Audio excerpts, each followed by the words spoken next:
आपल्याकडे आज अहमदगावचे भाऊ, आपलं नाव सांगा दादा. प्रमोद प्रल्हाद बोरसे. हां दादा. घनश्याम माधव क्षीरसागर, हां जालना. जालना. हे जालन्याहून आलेले आहे.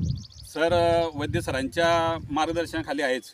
त्यांनी पहिलीच शेती शाळा अटेंड केलेली आहे आणि त्यांना आपल्या हे काही नातेवाईक असतील तर त्यांच्याकडे ते येऊन त्यांनी SRT करायला त्यांना प्रवृत्त केलं की तुम्ही या पारंपरिक पद्धतीपेक्षा SRT करा आणि त्यामध्ये तुम्ही फायदे उचला आणि आपला खर्च कमी करा, आपली जमीन सुपीक बनवा.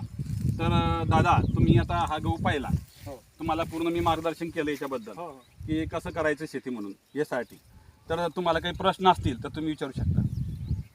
या गावाबद्दल कसं वाटतं तुम्हाला? नाही, गहू तर मला मस्त वाटलं असती. हां. पण मला समजा हे बेट पाळल्यानंतर हां.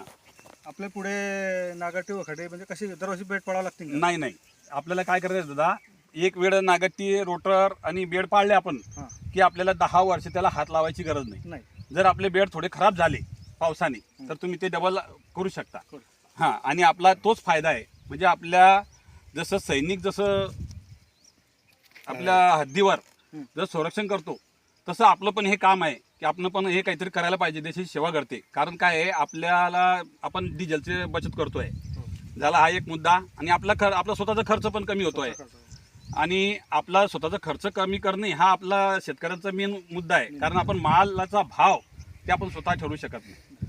तर ह्याच्यासाठी आपल्याला SRTकडे वळणे आणि मजुरांची टंचाई.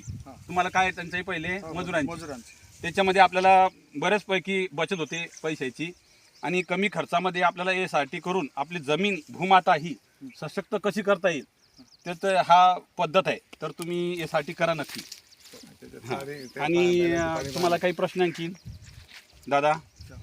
हे बेडचे अंतर किती असावं? हां, बेडचं अंतर आपण बेडचं अंतर 4.5 फुटाचं असते आपल्याकडे. पण काही शेतकरी 3.5 फुटाचे पण बेड करतात. तर ते आपल्या पिकांवर आहे. आपलं पिकं तुम्ही 3.5 फुटाचं जरी केले तरी आपण तुमचे मक्याचे 2 तास येतील त्याच्यावर, कपाशीचे 1 तास येईल, चण्याचे 2 तास येतील. म्हणजे आपलं जे पीक लावू आपण, आता गहू आहे आपला, गव्हाचे आपले 4 तास आलेले याच्यामध्ये. कसं वाटलं तुम्हाला? चांगले वाटते. हां. हा जो गहू आहे टोकन वितरण करला आहे का? हा टोकन यंत्राने गहू पेरलेला आहे. आपण एका ठिकाणी बियांची संख्या 4 घेतलेली आहे. 4 घेतली. धन्यवाद. नमस्कार.